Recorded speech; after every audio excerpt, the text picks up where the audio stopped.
The most dangerous belief a person can hold about themselves isn't that they're bad, it's that they're fixed. Scientists proved it, and it's quietly destroying millions of lives right now. I used to believe I just wasn't a business person, not smart enough, not wired for it. So I stopped trying for years until I learned what psychologist Carol Dweck discovered after decades of research. And it changed everything. Here's what she found. Most people who stop growing don't stop because they're lazy. They stop because of one invisible belief. I am what I am. Smart or not smart. Talented or not talented. Disciplined or not disciplined. They believe their abilities are locked. And when you believe that, life becomes a constant test. Every challenge becomes a verdict on who you are. So instead of growing, you protect yourself. Imagine failing an important exam. A fixed mindset doesn't say, I failed. It says, I'm stupid. Same failure, different interpretation. But here's why that matters. Interpretation controls action. If failure feels like an identity attack, you avoid failure, which means you avoid challenges, which means you avoid growth. Comfort zone becomes a prison that looks like safety. Here's something that will surprise you. And many high achievers secretly believe, if I have to work hard, I must not be talented. They treat effort as embarrassing, a sign of weakness. But Dweck's research showed the opposite. People who believe effort builds ability improve dramatically faster than people who believe talent is fixed, because they're willing to stretch. And without stretching, there is no growth. Here's where it gets fascinating. Researchers measured brain activity in both groups while receiving feedback on mistakes.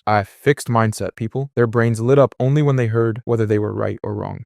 Growth mindset people, their brains activated when they saw the correct answer. One group wanted a verdict, the other wanted information. And that difference determines everything about how fast you grow. Success can actually freeze people. When someone is told early in life, you're gifted, you're natural, they start protecting that label. They avoid situations where they might look average. They stop experimenting, they stop taking risks, and slowly, quietly, they stop evolving. Meanwhile, the person who simply believes, I can get better at this, keeps learning, keeps adjusting, keeps rising, often passing the gifted one entirely. There is one small word that changes how your brain processes failure. Yet. I'm not good at this. Yet. 3 letters. Completely changes the meaning. Without yet, failure is final. With yet, failure is feedback. And feedback is exactly what growth needs. Here's the uncomfortable truth. If you've been telling yourself, I'm just bad at business, I'm not a creative person, I'm not disciplined, those aren't facts, they're stories, and you wrote them, which means you can rewrite them. Stop asking, am I good at this? Start asking, how can I get better at this? That single question shift changes what you do next. The people who improve the most aren't the most talented, they're the most adaptable. And they see ability as something built, not something born.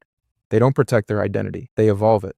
So here's the only question that matters. Are you trying to prove yourself or improve yourself? Because you can't fully do both. One protects who you are, the other builds who you become. And that one belief is the entire difference.